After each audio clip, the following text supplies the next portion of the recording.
Ellen pulled the fork from the turkey's eye socket and dropped it on the floor. The metallic clang echoed through the kitchen like a gunshot.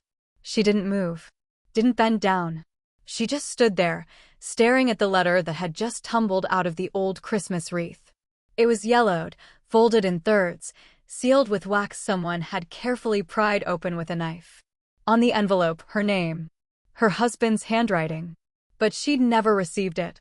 Now, she held in her hands what she was never meant to see, or perhaps what she'd been waiting for her entire life without even knowing it.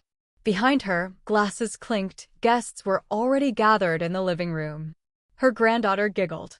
Betty's husband made another loud comment about politics. But Ellen heard only the pounding of her own heart. It hammered as if trying to flee her chest, because it already knew the truth before her mind could process the words on that page.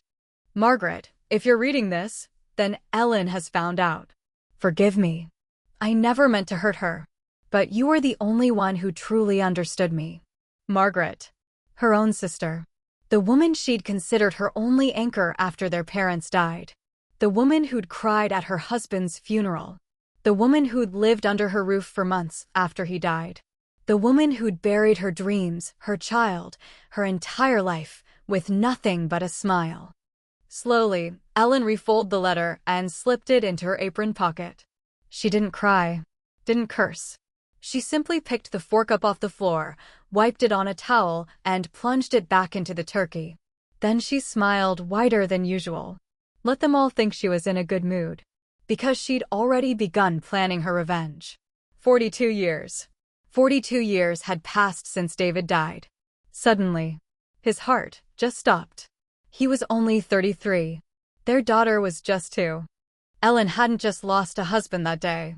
She'd lost her reason to breathe. But Margaret was there. Always there. I've got you, sis, she'd said, hugging Ellen tight. We'll get through this. You're not alone.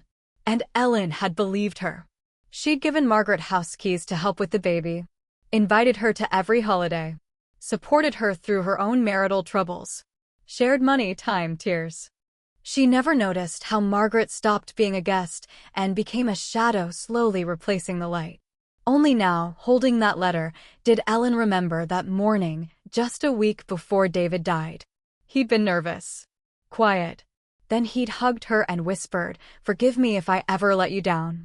She'd assumed he was stressed about work. But he'd known. He'd known his wife's own sister was his lover. Ellen didn't wait. The next day, she called Margaret. "Hey, sis." Her voice sounded perfectly normal, light, even cheerful. "I think it's time we sort through the old house. You know they'll auction it off soon if we don't clear it out. Can you come help?" Margaret agreed instantly. Of course. How could she refuse? She'd spent a lifetime playing the devoted sister. They met at the old family home, crooked, dusty, smelling of mothballs and their mother's dried lavender perfume.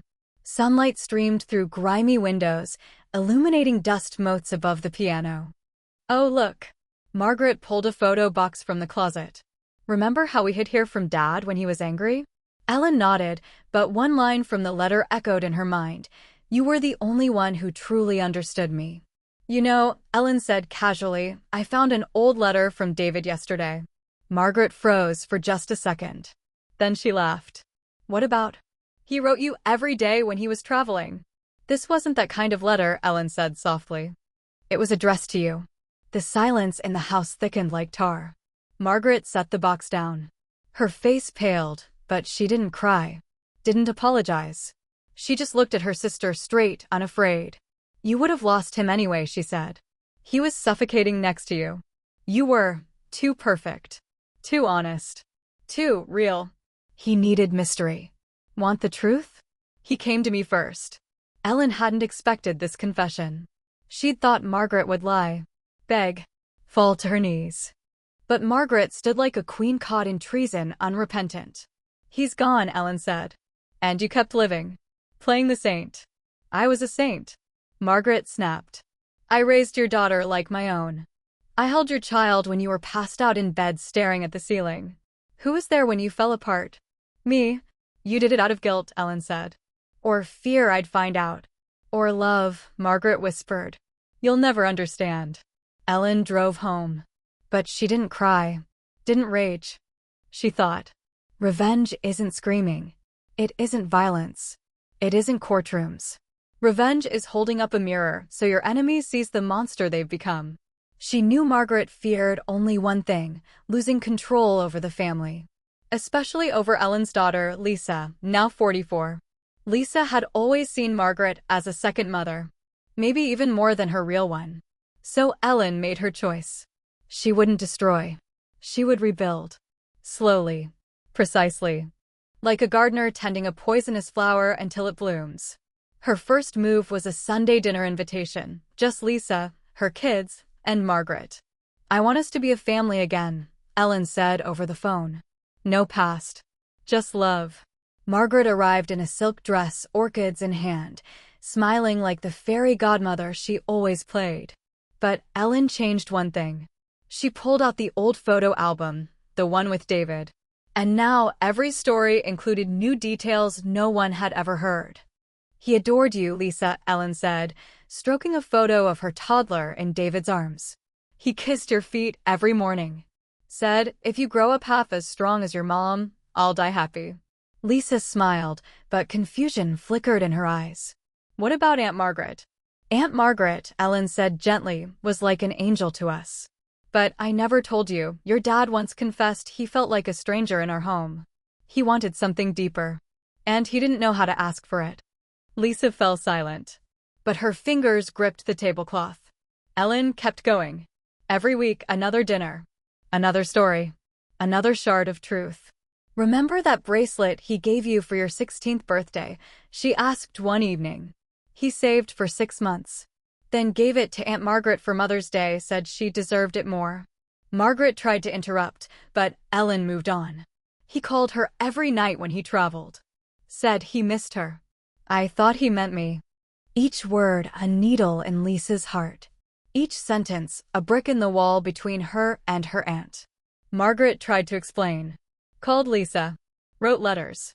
But the more she defended herself, the guiltier she seemed.